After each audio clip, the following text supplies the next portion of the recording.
నేరేడు పండ్ల చిలక. అనగనగా ఒక చిన్న గ్రామంలో ఒక పెద్ద నేరేడు చెట్టు ఉండేది. ఆ చెట్టుపై ఒక చిలక ఉండేది. ఆ చిలకకు చెట్టు చాలా ఇష్టమైపోయింది. ఎందుకంటే ఆ చెట్టు ప్రతి సంవత్సరం నేరేడు పళ్ళతో నిండిపోయేది. చిలక రోజు పండ్లను తింటూ పాటలు పాడుతూ మురిసిపోతూ ఉండేది. ఒకరోజు ఓ చిన్న పాప లక్ష్మి ఆ చెట్టు దగ్గరికి వచ్చింది. చెట్టు నిండుగా నేరేడు పండ్లతో కనబడుతోంది. పళ్ళను చూసేసరికి ఆమెకు చాలా ఆకలేస్తుంది.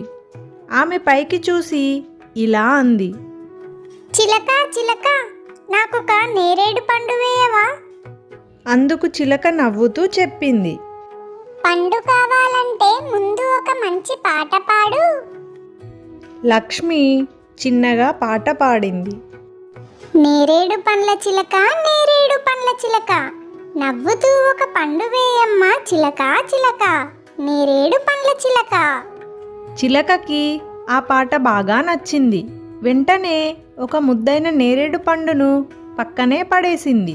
లక్ష్మి దానిని తీసుకొని ఎంతో ఆనందంగా తినింది. తర్వాత రోజు ఓ బాలుడు వచ్చాడు. అతను కూడా అలాగే అడిగాడు. చిలక అతడిని కూడా పాట పాడమంది. అలా ఒక్కొక్కరుగా ప్రతిరోజు పిల్లలు వచ్చి చిలకతో పాటలు పాడుతూ పళ్ళు పొందేవారు. ఆ చెట్టు ఇప్పుడు పిల్లల పాటలతో నవ్వులతో నిండి ఉంది. చిలుక సంతోషంగా జీవిస్తుంది. పిల్లల పాటలతో రోజులు ముచ్చటగా సాగిపోతున్నాయి. ఈ కథలోని నీతి ఏంటంటే, అభిమానంతో మాట్లాడితే ఎవరైనా సరే మనకు సహాయపడతారు. హాయ్ హలో, మా స్టోరీస్ కనుక మీకు నచ్చినట్లయితే తప్పకుండా లైక్ చేయండి, షేర్ చేయండి. మరిన్ని వీడియోస్ కోసం మా ఛానల్ని సబ్స్క్రైబ్ చేసుకోండి. Thank you for watching.